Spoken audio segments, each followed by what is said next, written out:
నమస్తే, welcome to our channel. Breaking news. Andhra Pradesh రాష్ట్ర ప్రభుత్వం పైన విషం చిమ్మడానికి సీనియర్ డీజీలందరూ కూడా రహస్య భేటీ అవుతున్నట్టుగా పలు కథనాలు అయితే వస్తున్నాయి. మరి ఇది దేని గురించి? ఇప్పటికే రాష్ట్రంలో పోలీసులు 2 వర్గాలుగా చీలిపోయారని, ఇది రెడ్ బుక్ రాజ్యాంగం వల్ల అని, లేదు అంటే డీజీపీకి అపరిమిత అధికారం ఇవ్వడం వల్ల అని చెప్పి కొందరు అంటున్నారు. మరి మొత్తానికి దీనిపైన విశ్లేషించడానికి మనతో పాటుగా ఉన్నారు పొలిటికల్ అనలిస్ట్ షణ్ముఖ్ గారు. నమస్తే. నమస్కారం అండి. రాష్ట్రంలో పోలీసులు 2 విభాగాలుగా చీలిపోయారు. అది రెడ్ బుక్ రాజ్యాంగం వల్ల, లేదు అంటే డీజీపీకి అపరిమిత అధికారం ఇవ్వడం వల్ల. చంద్రబాబు గారు, లోకేష్ గారు డీజీపీ హరీష్ కుమార్ గుప్తాకి అపరిమిత అధికారం ఇచ్చారు. సో ఈ పోలీస్ డిపార్ట్మెంట్ మొత్తం కూడా 2 విభాగాలుగా చీలిపోయింది. సో సీనియర్ డీజీలందరూ కూడా రహస్య భేటీలు అవుతున్నారని చెప్పి పలు కథనాలు వస్తున్నాయి. మొత్తానికి ప్రభుత్వం పైన విషం చిమ్మడానికి సీనియర్ డీజీలు రహస్య మీటింగ్లు చేసుకుంటున్నారు అంటూ కొందరు విశ్లేషిస్తున్నారు. మరి ఇదే అంశం పైన మీ విశ్లేషణ ఏంటి? కూటమి ప్రభుత్వం వచ్చిన తర్వాత కొత్త వారిని ఎంపిక చేసుకోవడం జరిగింది. ఇప్పుడు ఈ సీనియర్ డీజీల యొక్క ప్రధాన సమస్య ఏంటంటే, గతంలో ఉన్నటువంటి జగన్మోహన్ రెడ్డి గారితో అనుబంధం ఎక్కువగా ఉంది. ఇప్పుడు ఐజీ స్థాయి లెవెల్ ఉన్నటువంటి వ్యక్తులను మీరు డీజీగా ప్రమోట్ చేసి పదవులు ఇస్తూ ఉన్నారు. మరి సీనియర్ డీజీలను పక్కన పెడతా ఉన్నారు. మరి ఒకవేళ మేము పని చేయాలంటే ఏ విధంగా పని చేయాలి, మాకు అధికారాలు ఇవ్వకోకుండా అని చెప్పేసి ఒక వింతవాదన తెరపైకి తెచ్చి రహస్యంగా ఈ సీనియర్ డీజీలందరూ కలిసి, ఈ సీనియర్ డీజీలంతా కలిసిన వాళ్ళంటే ఎవరంటే జగన్మోహన్ రెడ్డి గారికి దగ్గరగా ఉన్నవాళ్ళు అని చెప్పేసి కూటమి ప్రభుత్వానికి తెలిసింది. కాబట్టి ఎందుకంటే ఈ మధ్యకాలంలో జగన్మోహన్ రెడ్డి గారి పర్యటనలు చూడండి. గతంలో ఇదే గుంటూరు పల్నాడు ఎస్పీకి సంబంధించి అతని మీద ఎన్ని రూమర్స్ వచ్చాయి, ఐపీఎస్ ఆఫీసర్లు. మరి అదేవిధంగా ఎక్కడే రైతుల పరామర్శ పర్యటనకు వెళ్ళినప్పుడల్లా ఏదో ఒక ఇన్సిడెంట్, ఫెయిల్యూరు, అంటే ఎక్కడో పోలీసు వ్యవస్థలో ఇంకా వైకాపా మూలాలు బలంగా ఉన్నాయనేది ఇక్కడ కూటమి ప్రభుత్వం కూడా ఆలోచించింది. కాబట్టి ఎవరైతే వైకాపా ప్రభుత్వానికి నథింగ్ బట్ జగన్మోహన్ రెడ్డి గారికి అనుకూలంగా పనిచేసేటువంటి ఆఫీసర్లు ఉన్నారో వాళ్ళందరినీ ప్రక్షాళన చేసి సీనియర్ డీజీలందరినీ ఇంకొక గౌరవప్రదమైన స్థానంలో ఉంచేసి కొత్త వారికి, అంటే పాత నీరు వెళ్ళి కొత్త నీరు వచ్చినట్టుగా కొత్త వారికి అవకాశాలు ఇచ్చి రాష్ట్రంలో ఉన్నటువంటి ప్రజలకి శాంతి భద్రతలు కొదవలేకోకుండా హ్యాపీగా గుండె మీద చేసుకొని పడుకునే విధంగా ఈరోజు రాష్ట్ర ప్రభుత్వం చర్యలు తీసుకుంటా ఉందనేది మనం ఖచ్చితంగా చెప్పవచ్చు. జగన్మోహన్ రెడ్డి తన పర్యటనలో చూసుకున్నట్లయితే పోలీసుల పైన అనుచిత వ్యాఖ్యలు చేయడం మనం చూస్తూనే ఉన్నాం. అయినా సరే ఇలా మీరు చెప్తున్నటువంటి సీనియర్ డీజీలు కానివ్వండి, రహస్య భేటీలు పెట్టుకోవడం అంటే ఇప్పుడు వైసీపీకి వత్తాసు పలుకుతున్నారని చెప్పి కొందరు అంటున్నారు. మరి ఏ విధంగా చూడాలంటారు? గతంలో మనము ఒక 1 month 2 months back senior IAS ఆఫీసర్లు హైదరాబాద్లో మీటింగ్ పెట్టారు. మొత్తం అంతా రిటైర్డ్ ఆఫీసర్లు.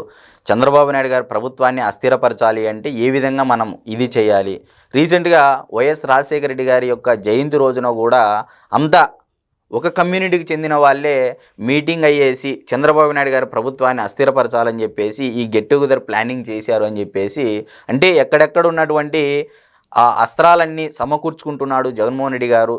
సమకూర్చుకొని ఒకవైపు కమ్మా కమ్యూనిటీ వాళ్ళను కూడా విజయవాడ ప్రాంతంలో ఎవరైతే చంద్రబాబు నాయుడు గారి ప్రభుత్వానికి దూరంగా ఉండి, అంటే గత 5 ఏళ్లలో ఒక కమ్మ సామాజిక వర్గాన్ని టార్గెట్ చేసి ఏ విధంగా అయితే చేశానో అదే, అంటే అలా కాకోకుండా ఈసారి కమ్మ సామాజిక వర్గం జోలికి రాను, అదేవిధంగా అమరావతి అలాగే కొనసాగుతుంది అని చెప్పేసి విజయవాడలో కూడా ఒక కమ్మ కమ్యూనిటీకి సంబంధించినటువంటి సీనియర్ రాజకీయ నాయకులను పిలిపించుకొని ఇన్ని ఎమ్మెల్యే సీట్లు ఇస్తాను, ఇన్ని ఎంపీ సీట్లు ఇస్తానని చెప్పేసి కూడా జగన్మోహన్ రెడ్డి గారు చెప్పినట్టు అంతర్గత సమాచారం.